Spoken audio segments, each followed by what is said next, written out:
Tony Khan, you need an intervention.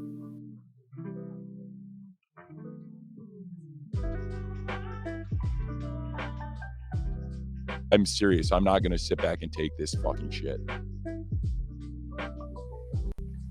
If you haven't heard, Tony Khan is back in the media again, and not because he just had a fantastic Dynamite, not because he had a fantastic Rampage or Collision, or he made a big monumental business move, but AEW, what they get make moves for is drama. It's just drama, unfortunately. And this time, Tony Khan is at the center of this drama because he took it upon himself to call out the hypocrisy in booking, and how people judge AEW versus how they judge WWE for the booking in their World Heavyweight Championship matches.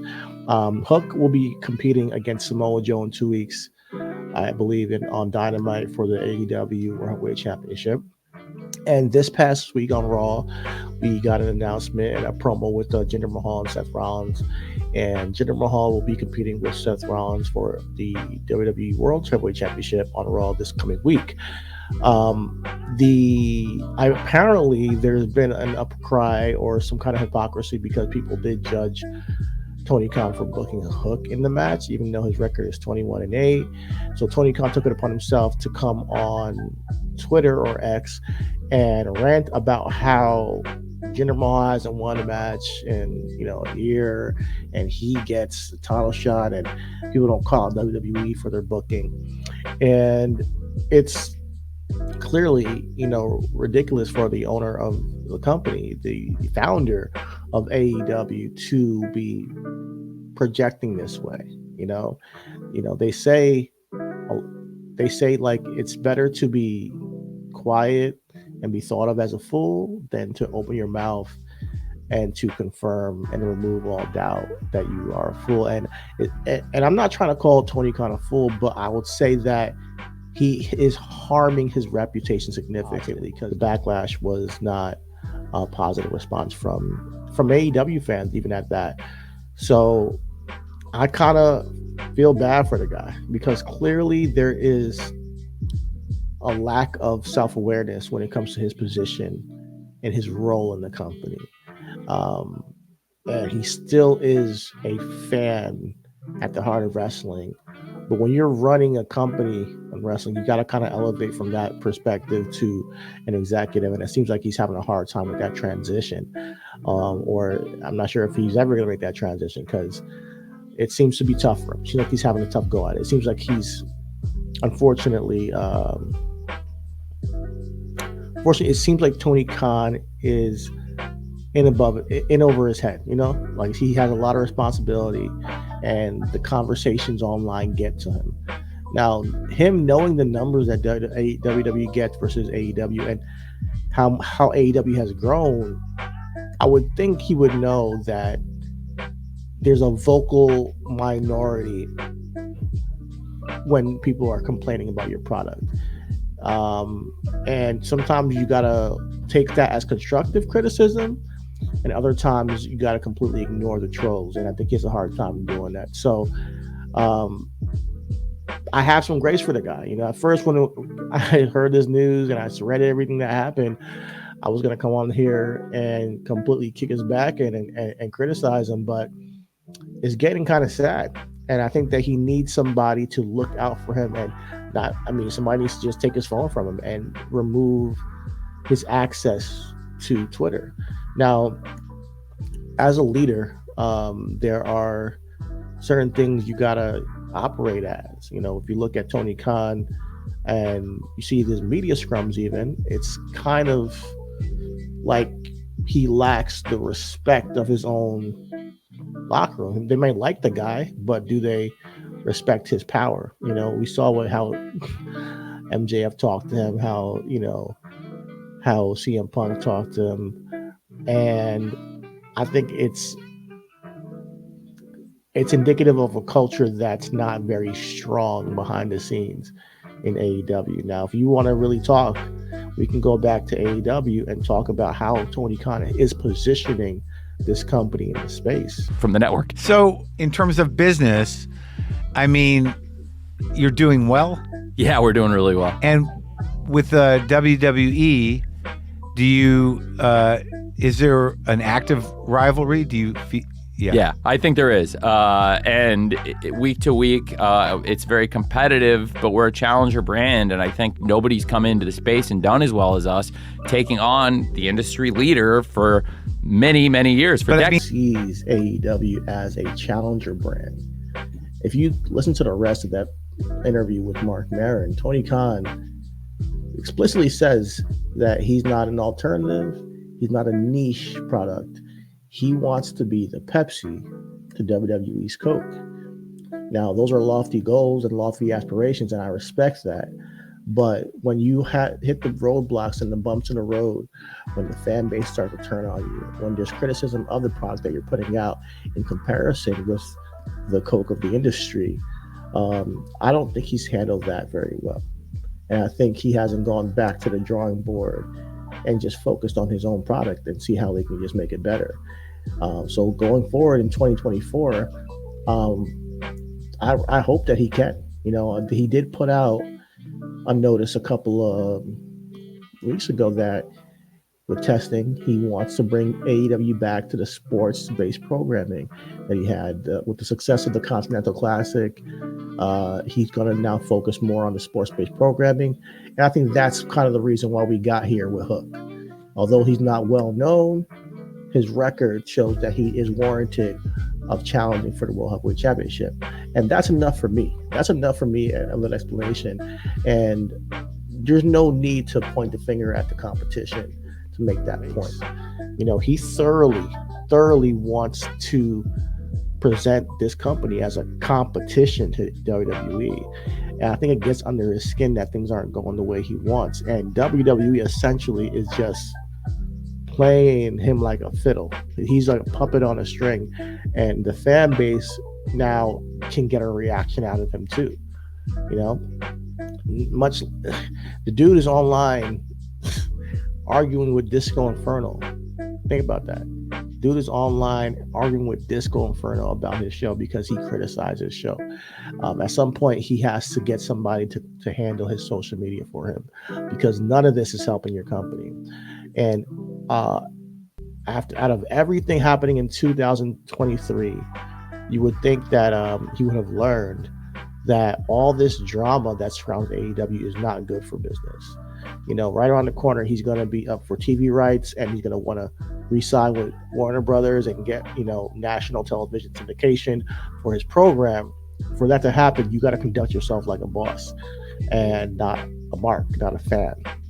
And I think he has a hard time finding that balance because he genuinely is a fan, you know, and I hope he can find that balance because his reputation will take a hit. You know, one of my favorite books is The 48 Laws of Power. And there are two laws that I think very much should be adhered by Tony Khan. And that's law number 4. And that's always say less than is necessary. Because the more you talk, the more you kind of like can dig yourself into a hole and reveal your insecurities, reveal your shortcomings as a leader. And I think to hold and maintain the power structure of AEW, he should just say the things that are necessary. You go back to October, he was out there calling, you know, Triple H and Shawn Michaels bald assholes while trying to promote his show. That takes away from the whole message that he's trying to promote his show. You feel me? Like, it doesn't help when you over talk, propagate and try to compete this way, you know. And it's hard to tell a billionaire, the son of a billionaire, to not do what the hell he wants to do. But he has to realize that you're exposing yourself as a petulant child, like a stubborn brat, when you post these things, you know, and not as a leader and an executive. Now, if the owner is doing that, then there's no surprise people are fighting backstage. People are, you know, catty backstage and talking shit about it. People people punching each other in the face. It's crazy backstage in AEW. This is not just CM Punk. Other people have had problems backstage in AEW and fights and drama that just gets blown out of proportion, and it's because the leadership, everything trickles down from there.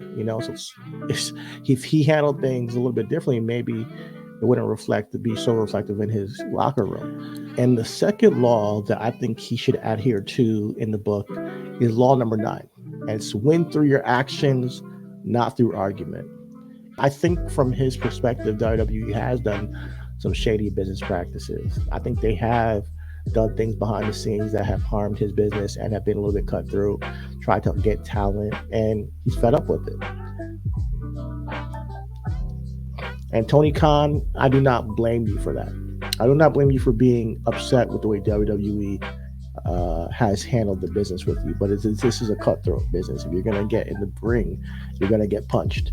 And they're going to do things like try to take talent from your company that they like, poach talent that have proven themselves, such as Jade Cargill, superstar. When they see that, they like it, they're going to try to see if they can get her on the show, and they did, and CM Punk. So I get the frustrations for some degree of what Tony Khan is, but you got to win through your actions. You got to think long term. You can't be so reactive. Like I said, they have you on the puppet strings. They know your every move, your every action. And I believe that when you speak online to trolls and when you talk about their programming, it shows that you're more focused on their show than making your show better. If you're tweeting about Raw and Jinder Mahal, you have now just made Jinder Mahal and Seth Rollins a must-see match next week that people are going to tune in for. When if you can completely ignore that and just promote Hook and Samoa Joe, maybe you can garner more attention for your own show. Like, logically, I don't think this helped you at all. You're not winning the court of public opinion, and it's not helping you in business at all either. So I hope that somebody that he trusts around him can take his phone from him, tell him why to succeed you need to change the way you interact with the fan base, interact online, and maybe just get a complete social media handler for your Twitter or X, so that you don't end up in these situations. It's one thing if there's fights backstage and people are talking about the fights backstage more than your show. It's another thing if the owner of the company is tweeting online and also causing AEW's talk to be more about the drama than the actual shows. The talk online is not about the great match Hangman Page and Claudio Castagnoli had on Dynamite this week. It's still about Tony Khan being, a little bit tone deaf in how he's responding to criticism of his company. So I don't know. I think he needs to have somebody come in and, handle his social media, maybe teach him how to, promote his business, make it grow, and focus on the stories he's telling in his ring, rather than and completely ignoring WWE. Because if you truly want to be a competition and not a niche alternative, then you're going to have a long road ahead of you, and you can't react to every little thing people say about your company and the inconsistencies and the double standards you face. That's the chessboard you're in. WWE has been doing this for 50 years. You have been doing it for 4. Like, let's get a clue. You're in for a fight, but you got to be more strategic about how you move on this chessboard called the professional wrestling business landscape. But yeah, you guys, thank you for listening. Tell me what you guys think. I'm not saying everything I say is completely right, or but I genuinely would like to hear you guys in the comments to see what are your thoughts on this whole ordeal. Is Tony Khan right? Is he, or does he have some growing to do as an owner, you guys? But thank you for listening. Definitely like, subscribe, follow, tweet, all that good shit. and follow us on all the media. There's a socialist. Just look us up, Reasonable Wrestling Podcast, or RW Podcast 1 on X/Twitter, whatever you call it. But yes, tune in next week or this weekend for Reasonable Wrestling Podcast, where me and Chris will definitely dive in on this topic and so many others. Thank you for listening. All is love. Everything is wrestling. I'll catch you on the flip side. Peace.